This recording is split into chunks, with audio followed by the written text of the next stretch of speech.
സ്നേഹപിതാവായ ദൈവമേ, ഞങ്ങളുടെ മാതാപിതാക്കൾ ഞങ്ങൾ ശാരീരിക ജന്മം പ്രാപിച്ചപ്പോൾ ആത്മാവിനെ നിവേശിപ്പിച്ചത് അങ്ങാണല്ലോ.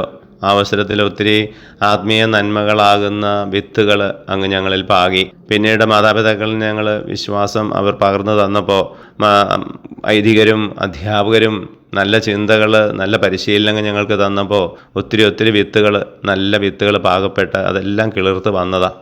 അങ്ങനെ ചെടികളായപ്പോഴാണ് സാമൂഹ്യ സമ്പർക്ക മാധ്യമങ്ങളുടെ മോശമായ കൂട്ടുകെട്ടുകളിലൂടെ, തെറ്റായ ചിന്താഗതികളിലൂടെ, തെറ്റായ ആശയങ്ങളിലൂടെ, ദുർമാതൃകളിലൂടെയൊക്കെ അനേകം കളകളും വിതയ്ക്കപ്പെട്ടത്. കർത്താവേ, ഇന്ന് അതൊക്കെ വളർന്ന് ഞങ്ങളുടെ നല്ല മനോഭാവങ്ങളാകുന്ന ചെടികളെ ഞെരുക്കിക്കൊണ്ടിരിക്കുകയാണ്. മത്തായിയുടെ സുവിശേഷം 15-ാം അധ്യായത്തിൽ അങ്ങ് സൂചിപ്പിക്കുന്നത് പോലെ സ്വർഗീയ പിതാവ് നടാത്ത ആ ചെടികളെല്ലാം കർത്താവെ അങ്ങ് തന്നെ പിഴുതു മാറ്റി ഞങ്ങളെ വിശുദ്ധീകരിക്കണമേ.